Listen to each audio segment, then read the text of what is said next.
नमस्कार, मैं हेमा अग्रवाल फ्रॉम शोपुर।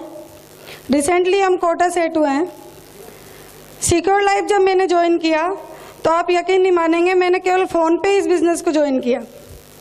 मेरी जो अपलाइन है अनीता गर्ग, उन्होंने मुझे बताया कि हेमा दीदी एक ऐसा इंश्योरेंस आया है, और मुझे उस वक्त इंश्योरेंस की बहुत तलाश थी, क्योंकि हमने जितना भी कमाया उतना ही हम खर्च कर देते थे। कभी 1 रुपया बच्चों के लिए ना हमारे लिए कभी हमने सेव किया।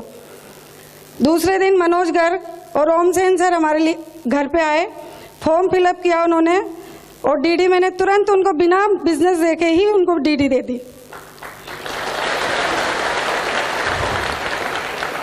दिवाली का टाइम था, मेरे कट पीस की शॉप थी, जैसा आपने देखा बहुत सारा माल भरा हुआ था। फार्म साइन अप करवाने के बाद, डीडी लेने के बाद ये लोग रोजाना मेरे घर पे आने लगे। मैंने बोला अभी मेरा माल भरा है, मुझे बिजनेस करना ही नहीं है, ना मैंने बिजनेस देखा है। ये बोले ठीक है आप करना मत, लेकिन एक बार आप वेन्यू में जरूर चलें, सेमिनार देखें, आपको अच्छा लगेगा। मैंने सोचा चलो अच्छा है, सब लोगों से मिल लेंगे, शोपुर छोटी जगह है, सब लोगों से पहचान थी। वेन्यू में चली गई, सब लोग पहचान के मिले, एक दूसरे को दिवाली की विश कर दी और घर पे आ गई। उसी टाइम दिसंबर में माधव सर और विजयपाल सर की रिकॉग्निशन थी, डायमंड रिकॉग्निशन। उन्हीं के कहने पर मैंने अपने हस्बैंड को मनाया और उनकी रिकॉग्निशन देखने आगरा आई। रिकॉग्निशन देखने के बाद जैसे एक जुनून सा सवार हो गया, ऐसा लगता था मानो मैंने अपने आप को इमेजिन, उनकी जगह अपने आप को इमेजिन किया कि आज सर और प्रिया मैडम यहाँ हैं, कल को अग्रवाल साहब मैं जरूर इस स्टेज पे होंगे।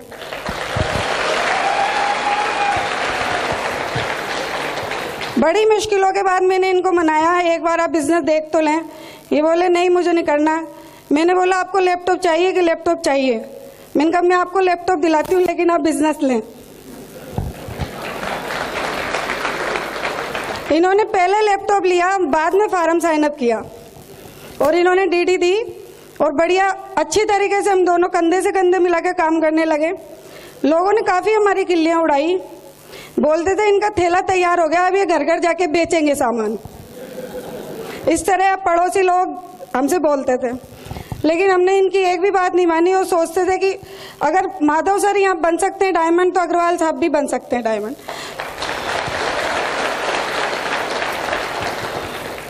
उन्हीं दिनों में ऐसा कुछ हुआ कि हमारे घर का डिवाइडेशन हो गया, और इस आस को लेके बिल्कुल मन में ऐसा विचार कर रखा था कि 5 लाख के मकान में से मैं निकली हूँ, लेकिन 50 लाख का मकान सिक्योर लाइफ से बना के दिखाई, और जितना अपमान मेरे मिस्टर का हुआ है उससे ज्यादा सम्मान मैं इस स्टेज पे उनको दिलवाऊंगी। इसी अपने आप से ये वादा करके दोनों जनों ने हमने घर खाली कर दिया। उसी टाइम पंडित सर की हमारे को ट्रेनिंग चल रही थी शोपुर में। ये बोलते थे तुम ही जाओ, नहीं मैंने कहा दोनों लेंगे। शाम के टाइम में जाती थी को ट्रेनिंग लेने, सवेरे अग्रवाल साहब जाते थे। दोनों एक दूसरे बच्चे को इस तरह संभालते हमने बिजनेस चालू किया। राजस्थान में बिजनेस करना था, मैं विनोद सर के साथ माधोपुर चली गई। एक दिन में 6 डीडी वहां से मैं लाई। उन दिनों में आप यकीन नहीं माने, जितना दुख घर टूटने का था, घर छोड़ने का था, उससे ज्यादा हमें संतोष ये था कि बहुत प्यारी सी कंपनी हमारे साथ है, प्यारी सी टीम हमारे साथ है, और मेरे बहुत अच्छे अप्लाइन जो हमारी बहुत केयर करते थे, केयरिंग अप्लाइन सत्येंद्र सर हमारे साथ थे। उन्होंने ही हमें यहाँ बोलना सिखाया जो आज आपके सामने बोल पा रही हूँ। अच्छी तरीके से बिजनेस कर रहे थे। Thank you. इनके अग्रवाल साहब के जाने के धुन सवार हुई, मैं तो नौकरी छोड़ूंगा। मार्च में जब सिल्वर ईगल का हमने सम्मान लिया, तब इन्होंने नौकरी से रिजाइन देने का अनाउंसमेंट कर दिया, और जिद इतनी थी कि मैंने अगर स्टेज पे बोल दिया तो मैं तो नौकरी को रिजाइन करूंगा। मैंने बहुत समझाया, अपने किराए का घर है, पार्लर भी मैंने घर पे शिफ्ट कर लिया है, अपन को प्रॉब्लम आ सकती है, लेकिन बोले कि नहीं मैं तो अपने पीछे कुत्ते लगा लेता हूँ, काम ही नहीं है पीछे मुड़ के देखने का।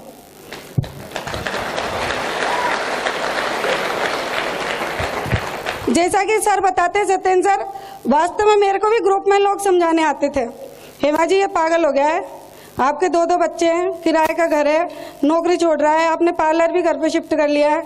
मैंने कहा ठीक है होगी जो देखेंगे, अभी तो इनको बाहर निकलने दो। ये राजस्थान में बिजनेस करने चले गए। शुरुआती दौर में अच्छा बिजनेस चला तो हमें बड़ी हरी हरी दिखती थी चारों तरफ, लेकिन धीरे धीरे अप डाउन तो बिजनेस होता ही है। बीच में इतनी मुश्किलें आई, लेकिन मैंने इनको कभी टूटने नहीं दिया। इनसे बोला आप बिल्कुल घर की परवाह ना करें, बच्चों की ना करें, मेरी बिल्कुल ना करें, आप केवल बिजनेस पे ध्यान दें। पैसे लगातार मैं इनको भेजती रही। एक वक्त ऐसा आया, 22 अगस्त मेरा भी जन्मदिन होता है, मेरी बिटिया का भी होता है, छोटी वाली का।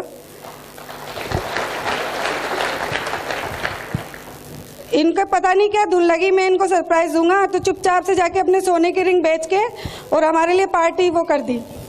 घर पे आया, फिर घर पे जोर जोर से रोने लगे कि मैं तो इतना गरीब हो गया हूँ कि मुझे आज अपना घर का बसाया और सोना बेचना पड़ रहा है।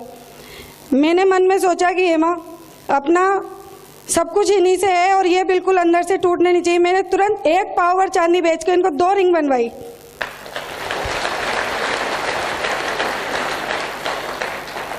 इस तरह एक दूसरे का हम सहारा बने। मुश्किलें तो आती हैं, सभी को आती हैं, हमें भी आई। एक दिन तो ऐसा था, इन्होंने माधोपुर से कॉल किया कि कल तो मैं भूख के मारे रोने ही लग गया।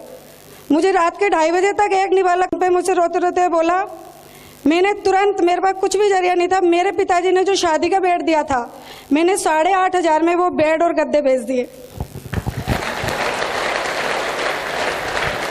इनको तुरंत पैसे भेजे, आप भूखे नहीं रहे बिल्कुल, और बिल्कुल अंदर से कमजोर। अपन को इसमें डायमंड बन के बताना है।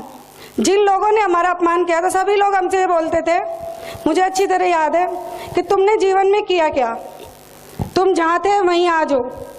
लेकिन आज मैं कहना चाहूँगी कि जहाँ थे हम वहाँ से बहुत आगे बढ़ चुके हैं। जो सपने मैंने देखे, अग्रवाल साहब ने देखे, हमारे पूरे नहीं हुए उस टाइम पे, हम बच्चों के करेंगे। और अग्रवाल साहब कहते हैं बिल्कुल ये सही बात है कि मैं अपनी बेटियों के लिए दूल्हा ढूंढने जाऊंगा, दूल्हा मेरे घर पे आएगा।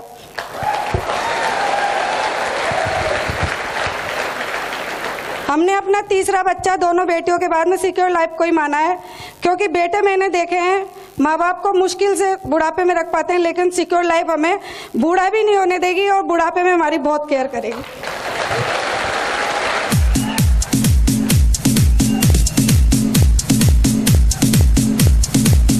Thank you.